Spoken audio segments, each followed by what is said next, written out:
Last week I met up with the gorgeous TV presenter Laura Whitmore, and she very kindly donated this stunning little number for the Tech Santa online auction, which raised £500 for the charity. Now it's the turn of another celebrity to open up the doors of their sparkly wardrobe. This young lady was in one of the UK's most successful girl bands. She's had her name in lights in the West End, and she's waltzed her way through a series of Strictly. Now, when she's not waving her jazz hands, she's turned a fashionista by launching her own clothing range. Oh, and I'm off to meet her where normally it's just the girls that are allowed. You've got to have guessed by now.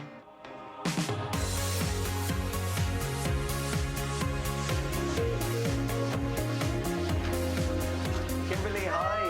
How are you doing? I'm good. Come in. With a career spanning over 10 years in the music business, not only does Kimberley have an amazing back catalogue of hits, but along the way she's acquired an enviable wardrobe of fabulous frocks. From concert stage to screen, there's so many to talk about, and I can't wait to hear the stories behind some of her most memorable outfits. Kimberley, how would you describe your style first and foremost?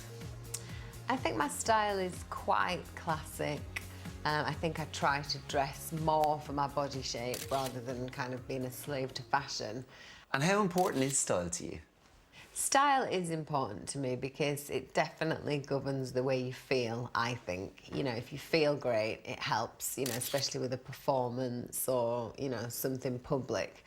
So yeah, it has become, I think, a big part of my life.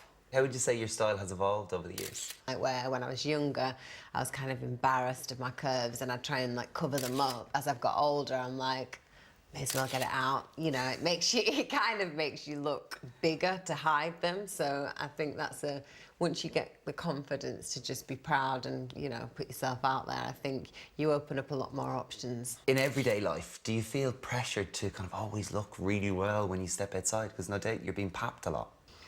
I think I refuse to kind of put that pressure on myself. I think, you know, the job I do, you know, can be pressured at times, but I can't think like that every day. I cannot be that aware of myself, you know, to think, oh God, there might be a pap there, I better look this way, or it just, my life doesn't work like that. So I make the effort when I feel like it and I take the consequences if I haven't. Do you feel more liberated in terms of your style now? Did you ever feel limited as to what you could do in a group? You are limited with what you can do in a group, I guess, but it never bothered me. I always saw it as a different thing. You know, what I wear myself outside of the band was my vibe, and then we always had to find something that brought everyone together, but I kind of liked that. I think the slightly uniform thing and, you know, just having a hint to each other kind of brings you together as a group. It makes it look more groomed, so I didn't mind that, actually. I kind of liked it. Right, enough chat. Let's have a look at your wardrobe. Okay. So, this is my wardrobe. Oh, it's gorgeous. And it continues around here. Yep. Oh, it's Carrie Bradshaw. I know.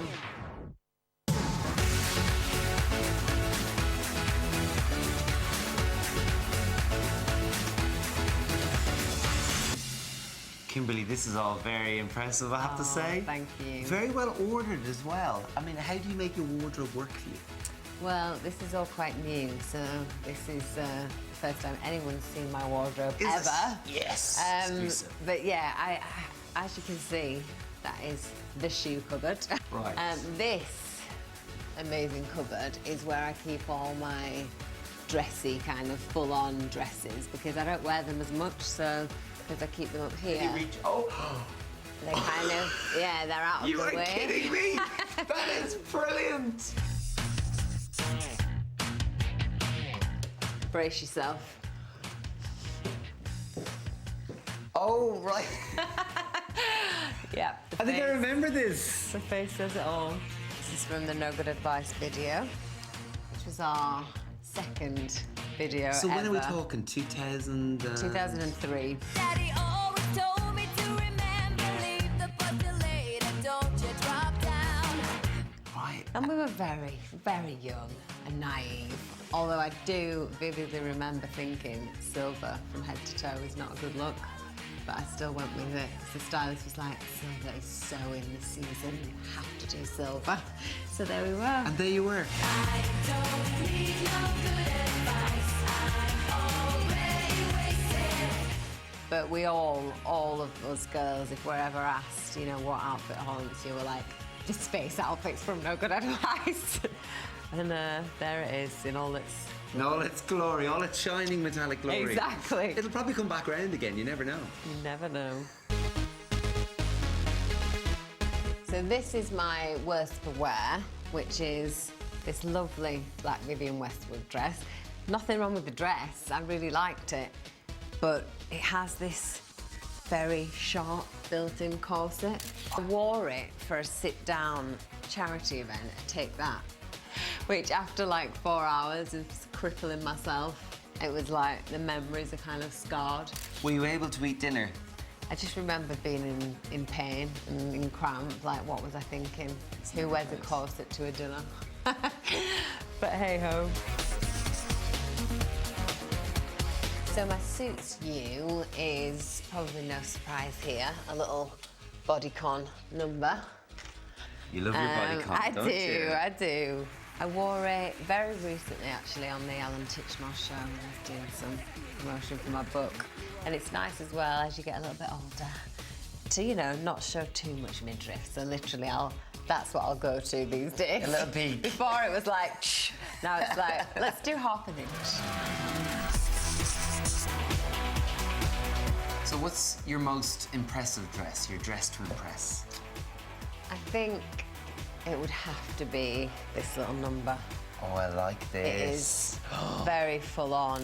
I wore it when I presented a thing for the BAFTAs. It was designed and made specially for me by Ashley Isham.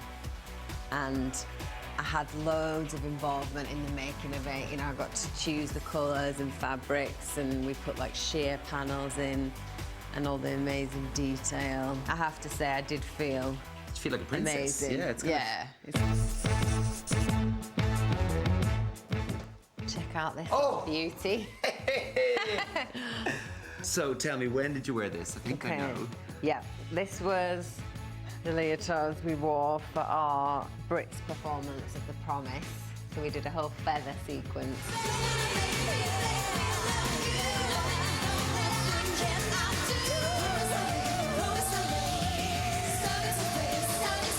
So why are you glad of this particular piece? Because this costume gives me an amazing memory of that night. We actually won the Brit for The Promise that night, and it was such a special evening, and I feel like I'm always going to have this now to remind me, because it's not going anywhere. I'm going to be donating this little bodycon, surprisingly enough, which I wore on the TV recently. Lovely. It's a beautiful colour, isn't it? Yeah, the colours are really nice, and I think, you know, coming into spring, it's nice to get a bit of colour out there, so... Did you feel good wearing this? I did, yeah. It fits really nice, and you feel very... I like you know what that means. Yes, I do indeed. And it's a quite feminine number, isn't it? Yeah. Great. Well, So, listen, there you so go. much. Can I take It's it? all yours. As I grab and run. Yeah. Thank you so much. It's been a joy. And if you'd like Kimberley's dress to be hanging in your wardrobe, then go to itv.com for more information on how you can bid online, and the auction closes next Wednesday. Good luck! And here it is, the dress, formerly known as the dress formerly belonged to Kimberley Walsh, soon to belong to one of you. That is right. If you'd like to get involved in this week's auction and help support the 6 Tech Santa charities, then go to the website. All of the details are on there now. And just to clarify, Laura Whitmore's dress did make, at the close of today, £560. Yes, so I well did done. bid that extra £60. Did you? You just wanted to wear I it? want that lacy bad boy in my wardrobe. I know, nipped in at the waist. Beautiful.